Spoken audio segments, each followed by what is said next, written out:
Hi guys, Coach Jackie here with CrossFit Durst Sunday, July 19th workout for you. On Sundays, we sweat, and today's workout will bring that, I promise. We're gonna get started with an AMRAP. It's all body weight movements, and they're tough little movements.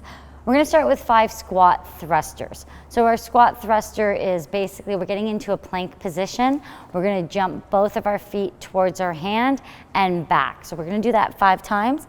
Then we're gonna do our sit-throughs. We've been doing sit-throughs quite a lot, especially with our home programming over the last 3 months.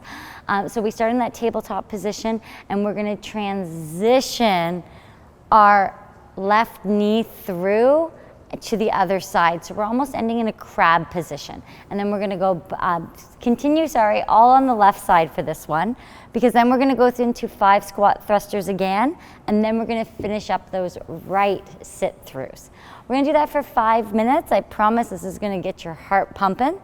And then we're gonna take it into our WOD. It is 2 sets. It's gonna start with 6 minutes of cardio.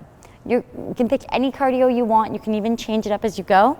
But we're gonna start with 3 minutes at a moderate pace. After the 3 minutes, we're gonna do 2 minutes of a moderate to high pace. Then we're gonna go into a minute full out sprint. If you're on a machine, it's pretty easy to gauge. You can gauge your RPMs, you can gauge your calorie output to see where you're staying in terms of actually increasing your pace. If you're not, maybe you're running or you're doing jumping jacks or something at home, start with moderate pace. You could be able to have a conversation with someone while you do it. When we get into moderate to high, having that conversation becomes a little bit more difficult. There's a little bit more huffing and puffing or pausing between your sentences. Then when we get into sprint pace, you couldn't even answer a question if you wanted to.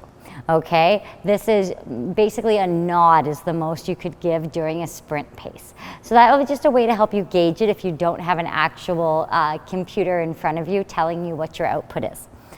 Then we're gonna get into immediately, okay, so right from the sprint into an AMRAP.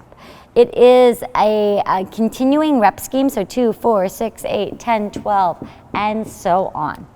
We're gonna be doing alternating dumbbell hang snatches. So from the ground all the way overhead, get nice and explosive, big punch, control that dumbbell, guys. And then you either have the option of a on-the-spot tuck jump or a box jump. If you're at home and you don't love a tuck jump, you could always do a jump over your dumbbells or something in those regards, or a step up as well if you have something you can step onto. We're gonna rest 2 minutes and we're gonna repeat this. I feel like we're gonna finish one and not wanna have to do it again, but we are gonna do it again. Again, guys, I'll be on the Zoom on Sunday. If you wanna join me doing this, we can get our sweat on together. Thanks, guys, have a great weekend.